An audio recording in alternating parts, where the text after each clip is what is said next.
right, so just as a reminder on these announcements that you need to get a copy of the textbook, whether it's the most recent edition or the previous edition. Since you're mainly using it as a study resource and not for homework assignments, it can be either one of those. Next week, we're not going to have face-to-face classes. Next week, the lectures are going to be posted on YouTube, and I'll email you the links. I'll post the links on Blackboard. Those will be recorded lectures for next week. The homework assignment you've got on your plate right now, homework 1, is available to you on Blackboard, and that's where it's supposed to be submitted. I'll talk in a moment about the format of your submissions, but are there any general questions about the announcements before we move forward? Yeah? Do we have to come in like to this building? No. No, you can be anywhere you want. And any place they've got YouTube, so probably not North Korea. I think they don't have YouTube in maybe Baton, but anywhere that's got YouTube, you can. Yeah. Question? Do you use a captain still? Excuse me? Oh, no, I won't be taking attendance next week. Yeah, good question. Any others? All right, so on the subject of homework, sometimes I get homework submissions like this. And why would that be a problem? Anyone want to diagnose the issue here? It's very easy to read, obviously. It's blurry. You see the noise, the image compression noise. It's like you can see the individual pixels. Does anybody know what it's called when the paper's at an angle? It's not flat, it's at an angle. That's called keystoning, because it's the shape of a keystone. So don't turn in homework like this. Like when you are working your hand calculations, but you submit it to Blackboard, you can't take the physical paper and shove it into the internet. You have to take a scan of it, right? So it needs to be a good quality scan. This is a little bit better, but it's still not good. The problem with this image is it's blurry. Guys, there's keystoning, the lighting is poor. Because the image wasn't well lit, the contrast is bad. And one other thing is the graph paper can be a problem as well. So if you're in the custom of using lined paper, it doesn't scan well. So what you should do instead is, I use my same camera for this as this, but for this scan, I used an app called Adobe Scan. And what it does is automatically corrects for the keystoning. It kind of gives you some prompts related to the focus.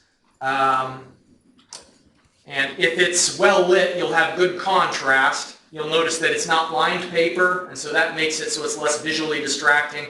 And you can set it with at the bottom of Adobe Scan. You can, instead of scanning in color, if you use grayscale or black and white, the image quality is even more sharp.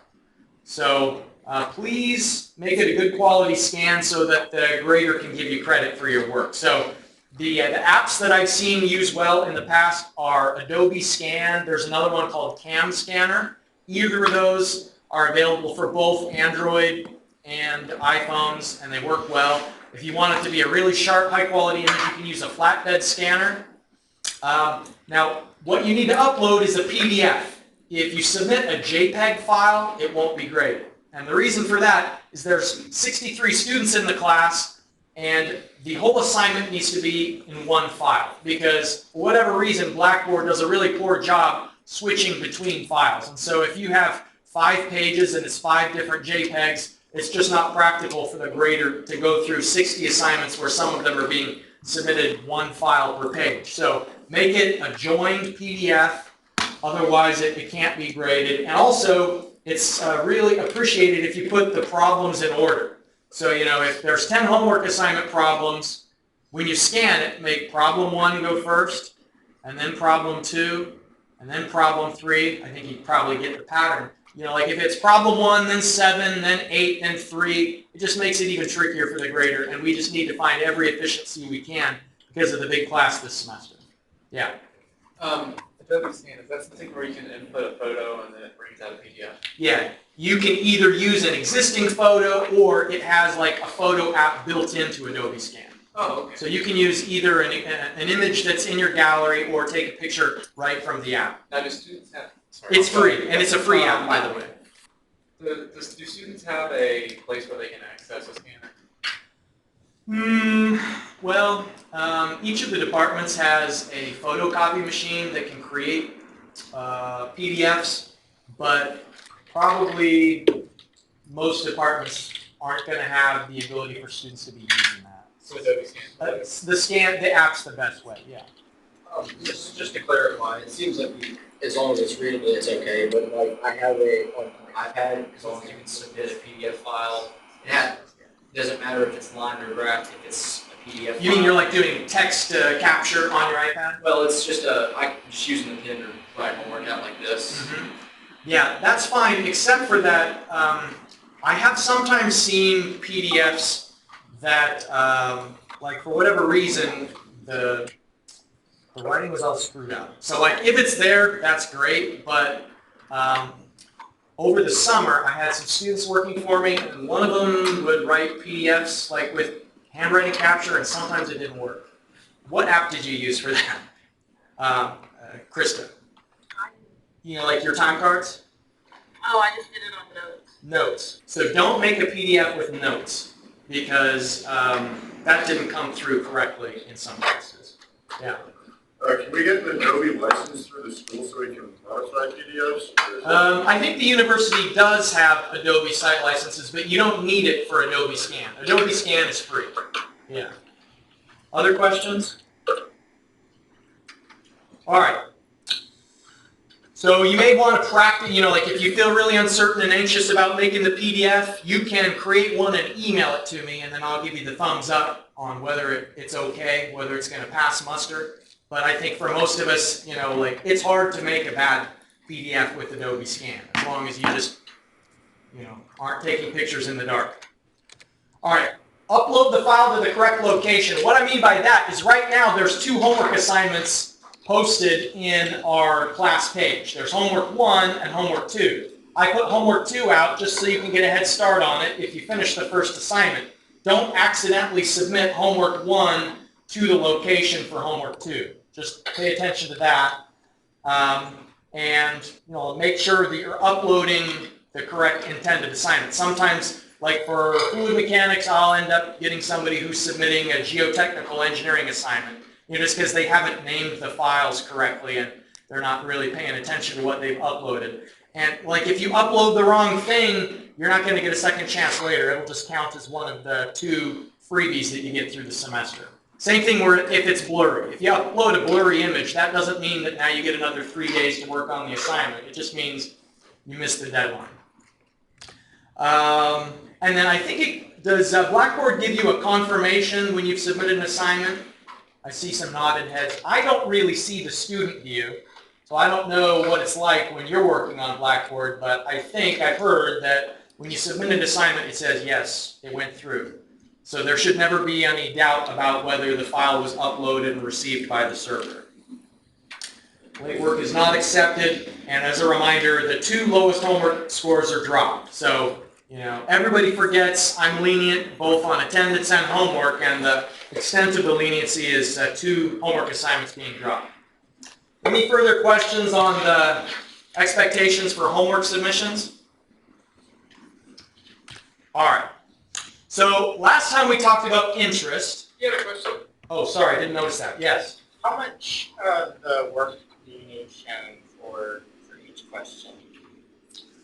Well, I mean, it depends on the problem. I'd like to see your calculations, and you'll get a sense for that when I show the solutions to the in-class exercises in class each time. You'll kind of see what I think is reasonable. It shouldn't just be the final answer to a homework problem, but I mean, there are certain things that probably, you know, like 1 + 1 = 2. I don't need to see the proof of that every time. If it seems really obvious, you don't have to belabor the point. So I know that's a vague answer, but I think the best guidance I can give you is, you know, like how much detail is just look at the solutions that I post for these in-class exercises, and you'll maybe get a sense for it. Okay. Yeah. Anything else? All right. So interest is money that is paid to someone in compensation for a loan where you're going to be receiving back the funds in the future, where the future funds that you're getting back are less valuable than the original dollars that were given when the loan originated. So when it's expressed as a percentage of the principal and on an annual basis, then that's a rate. A rate is an amount per time. So how much interest per year is the rate? And from the perspective of what the borrower is paying, we call it an interest rate. But from the perspective of someone who's investing or who's making a loan, we sometimes would call the same thing a rate of return. So if, for example, you have purchased a bond from the federal government, operates a website called Treasury Direct. So if you buy some Treasury notes on Treasury Direct, then what you are making is considered a rate of return. But it's calculated in the same way. I showed you this formula last time I called it interest rate in that prior slide. Interest per unit time divided by the original amount. It's the same formula for rate of return. It's just a difference in perspective. So is the perspective someone who's paying the interest or somebody who's receiving the interest? If you're paying the interest, you consider it an interest rate. If you're receiving the interest, you consider it a rate of return. So at the end of a year where interest applies, what is owed is the original amount, also called the principal, the initial amount of the loan, plus the amount of interest that accrued during that first year. And the amount of interest is the principal times the interest rate per period. So we're going to do a few more problems practicing these concepts today. Now let's talk about why interest rates are what they are.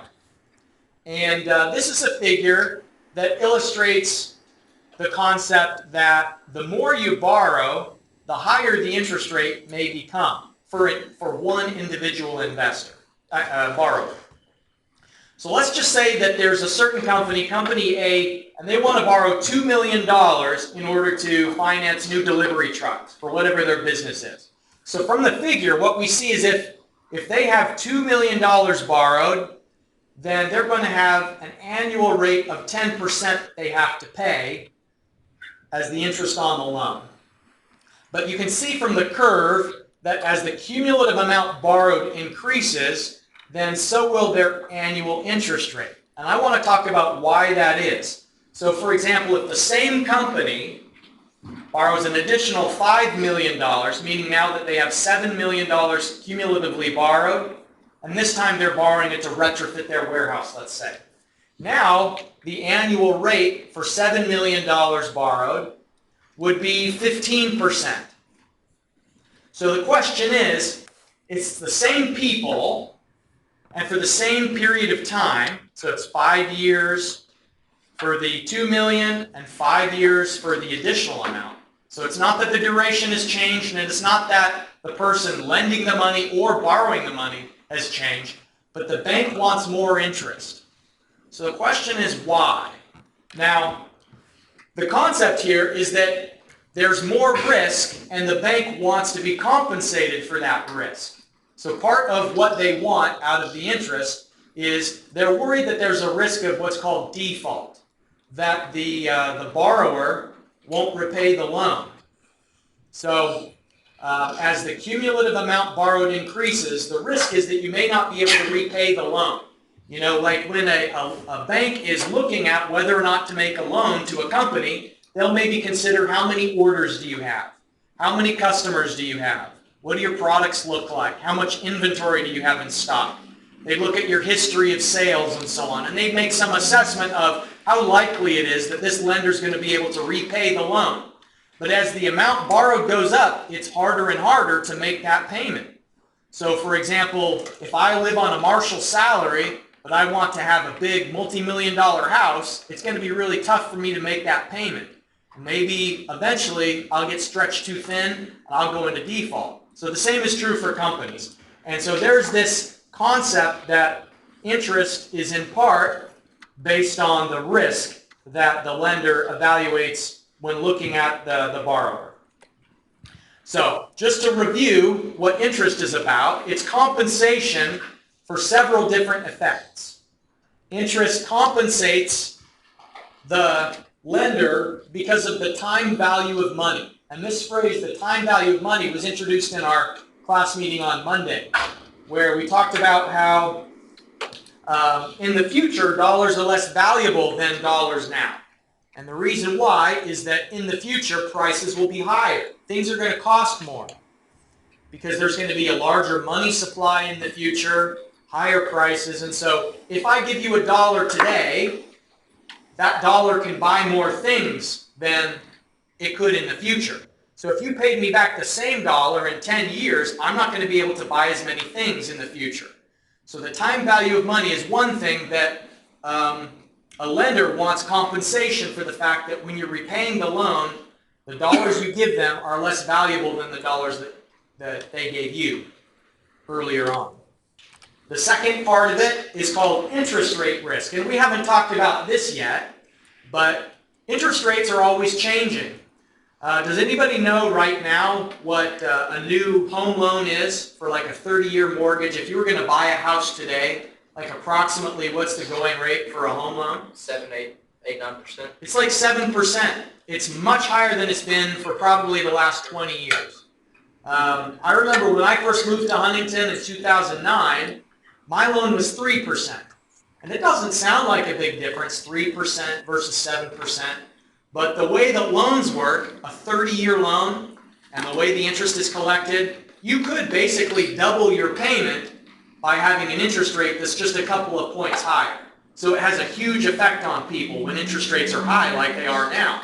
So a bank that made a loan 2 years ago, let's say one of the banks here in town, Huntington Bank, if it loaned out some money 2 years ago and it only asked to be repaid 4% interest for that loan, they're probably kicking themselves for making that loan, because nowadays they're able to make a loan at 7%. And here they went and they loaned out money at such a low rate in the past. So they've got an opportunity cost is the way to think about it. Like if you make a loan today, but then tomorrow you have a better investment opportunity, you've lost that investment opportunity if you locked in a loan arrangement previously. So interest rate risk is just talking about the possibility that once a loan is made, the interest rates could change in a way that's unfavorable to the lender. So they're always going to keep that in mind. They're going to be thinking about, are interest rates going up? Are they going down? And if I loan this money to somebody, how's that going to affect me in the long term? Yes? Thank you. My question is the interest rate dependent on a person's credit too? Like how much interest rate you have to pay back? Yeah, it is. That's a great question. So if you have a history of repaying your loans, and you have good employment history, then you'll have a lower interest rate than people who have a history of missing payments, or if they just don't have any history at all, they'll typically have a higher interest rate that they have to pay. And so you see this a lot in the case of like cars. Sometimes you see car lots that advertise, like they say pay here, like on the sign.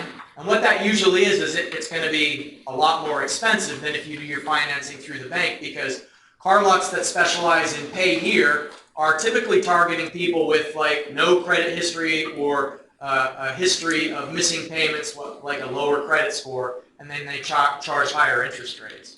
Yeah. How does that like the personal factors on the interest rate like factor in with like how the Federal Reserve sets interest rates? Well, the Federal Reserve doesn't take into account like any one person's credit rating, but like the kind of the basis of interest rates is that the Federal Reserve, the government's bank, they say how much they're willing to give money to local banks. So they may say, we'll give you money for 5%. And then a local bank will say, okay, we can get money from the Federal Reserve for 5%. We're going to want people to pay us 7% on any loans that we make, and we'll keep the difference. So, I mean, that's a simplification of it, but you're never going to pay only what the Federal Reserve Bank is loaning to other institutions for, because where you get your money from is going to want to keep the spread.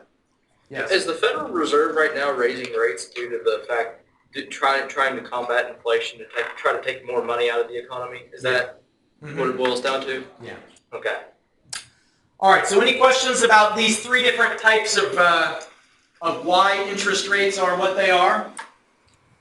These are just concepts that you should be ready to explain, because our exams are not just problem solving. There are also going to be conceptual questions where you have to provide a short answer. And I find those to be really diagnostic of whether somebody understands. Because it's one thing to plug numbers into a formula and run your calculator. That's good. You have to be able to do that.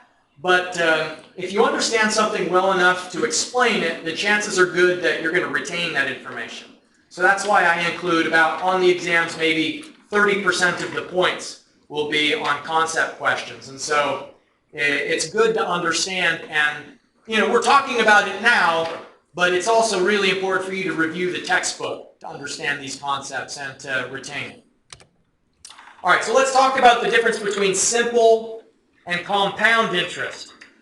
Simple interest, you're not likely to ever have a loan in your life where you just only pay simple interest. Maybe your parents would give you a simple interest loan, somebody who really likes you.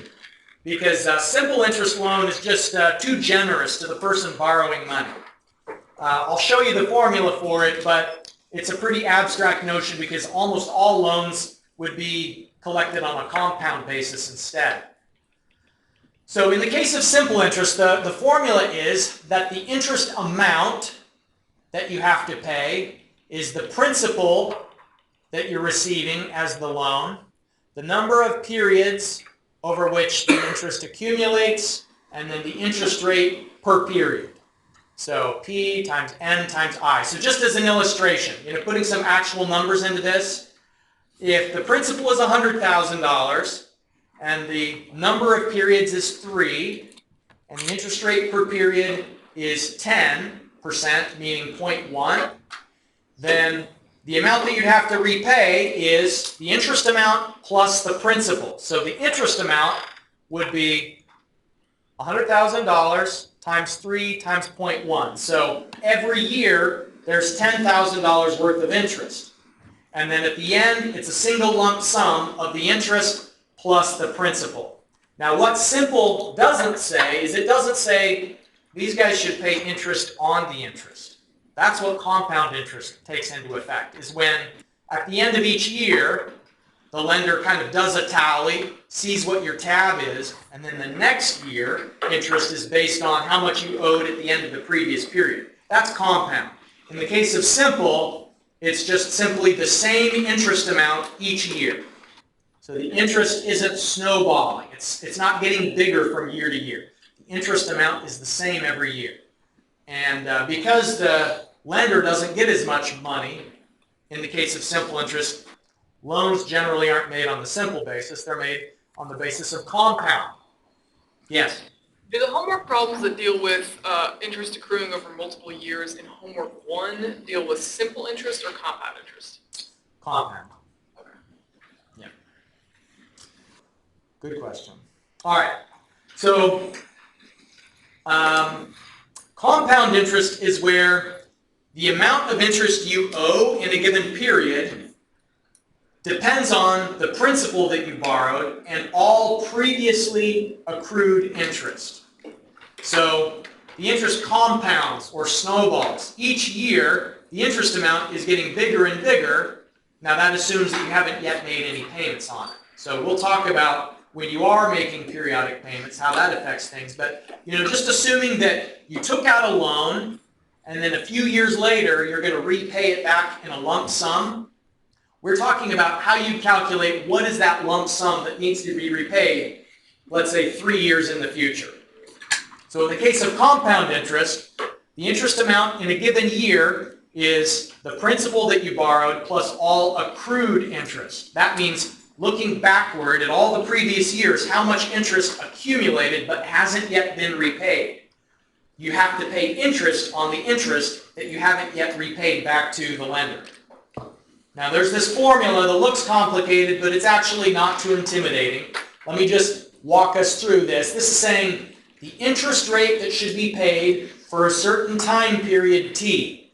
So at a given year, meaning t, the interest that you have to pay is the principal plus all of the previously accumulated interest times the interest rate per period.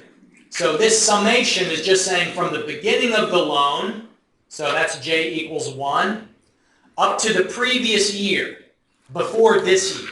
So the previous year is T minus 1. So adding up all of the interest amounts through time up until the previous year is how you calculate the interest amount for this year.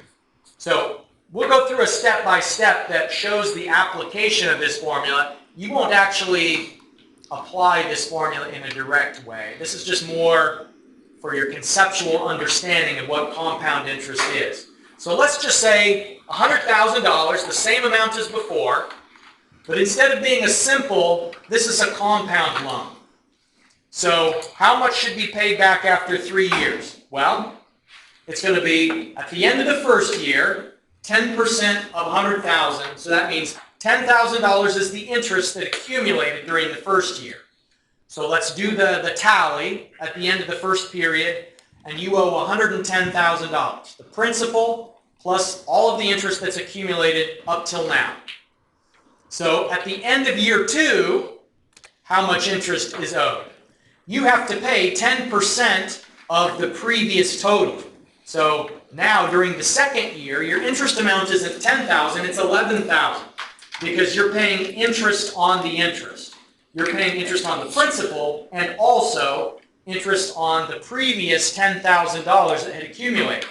So now, at the end of the second period, your new total is $121,000. Now the pattern continues. In the third year, you're going to have to pay 10% of this $121,000 balance.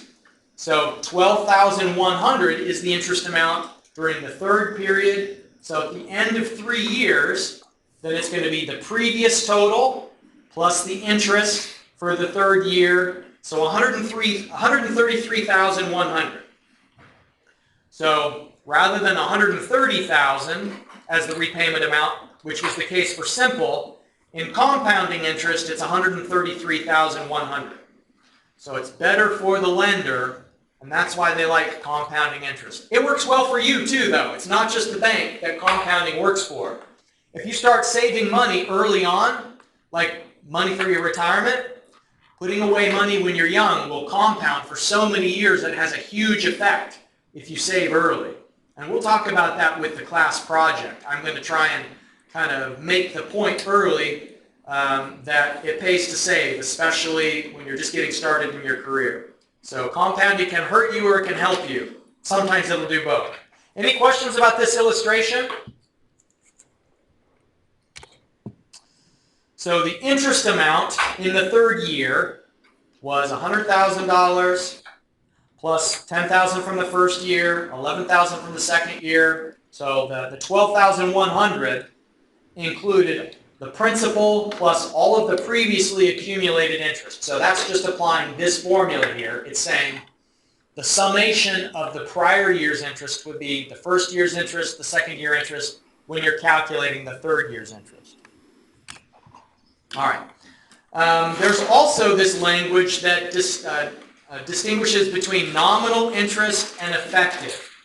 And the way that I remember what nominal means not really.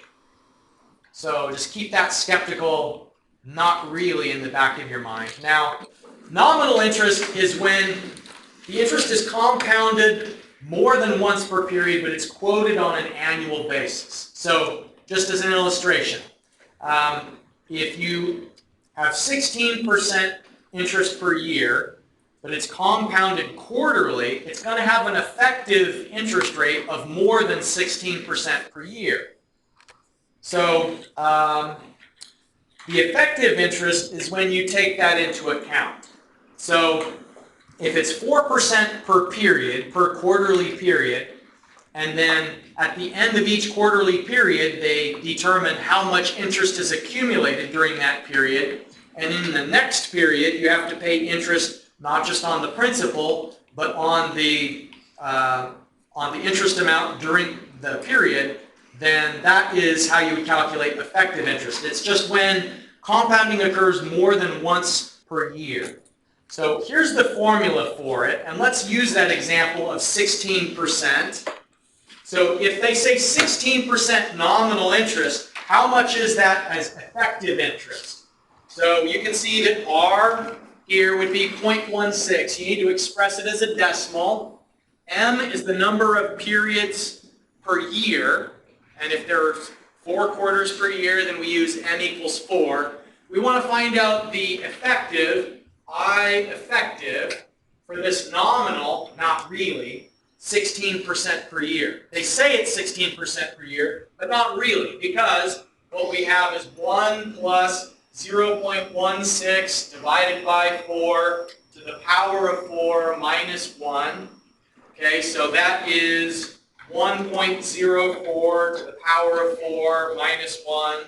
So that is 1.16986 minus 1, and that is 0.16986, so 16.986%.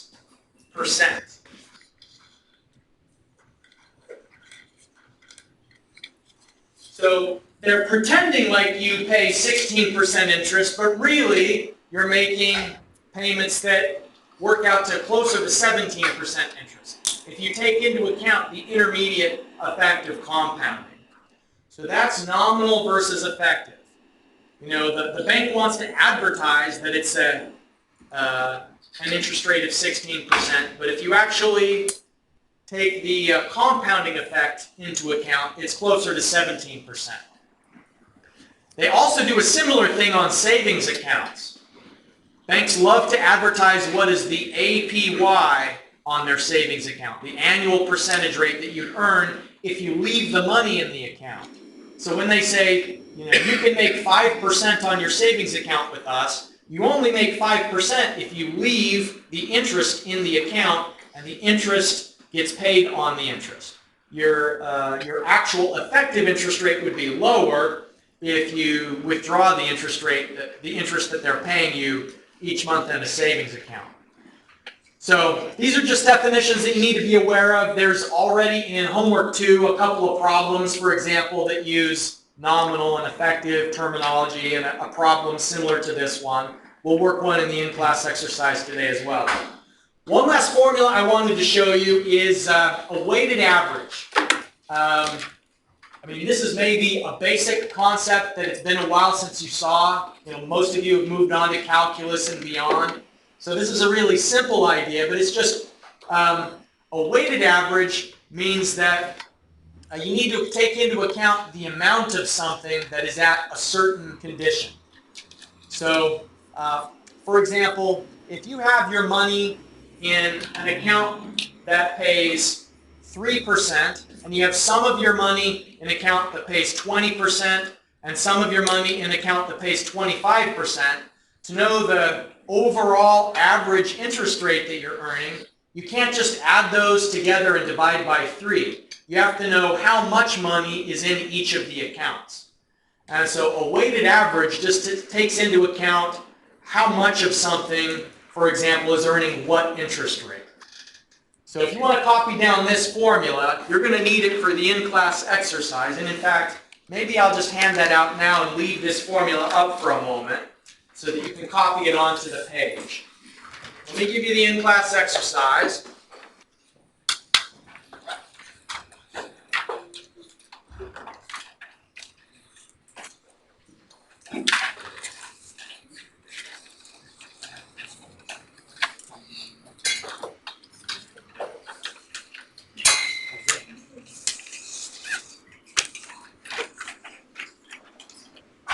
If you've got extra papers at the end of the row, will you pass them back, because I'm pretty sure I gave too many on one side versus the other.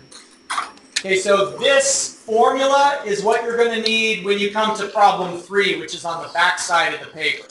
Okay, so remember these in-class exercises, I'm happy to have you collaborate, talking to each other, checking answers and so on. This is meant to kind of be the way that you get ready for the homework assignment. Were there any extra papers on this side?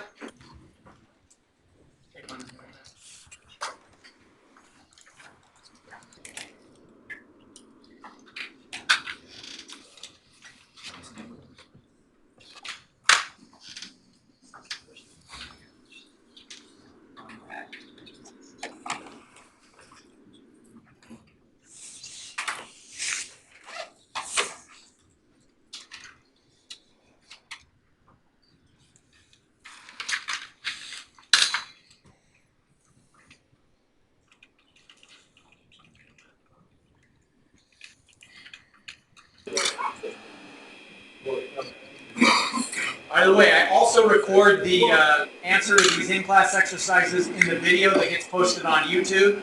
So if you ever run out of time and you don't finish the whole thing, you can always just go onto YouTube and check the answer solution there. Any questions on the first problem? The top way or the bottom way? The top way for this one. The bottom way is maybe something you'll learn more about Okay, so I on got the bottom. Wednesday class. Yeah, but I was just thinking, you know, like if we do it incrementally, like the example from today's class, then you do it this top way. All right.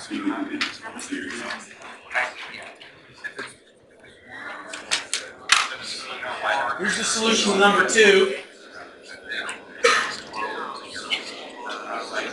And where did in the first one, where did the one, like, the Okay, let me bring up the solution to problem 3 on the screen here. Oh, it only did one side. How about that?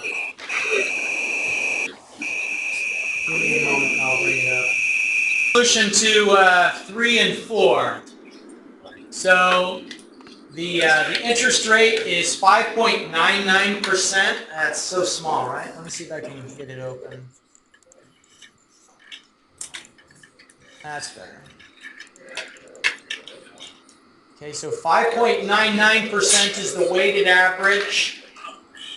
You have to find out what percent of the money is going to be in the preferred stock. That's 30% of the money is going to be from the preferred stock. So when you find out how much of the money is at what interest rate, the overall effect takes into account the quantity of money that is at what interest rate. So 5.99%. And then these last two, it would be, the future amount is $111,599.25. So that should be accurate to the nearest penny. And then when you're calculating the interest rate, it'll be 4.97%. Scroll back up. Scroll back up.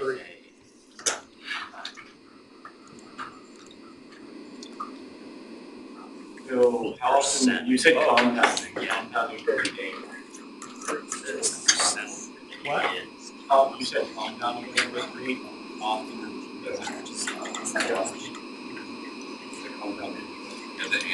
So the 1 plus R over I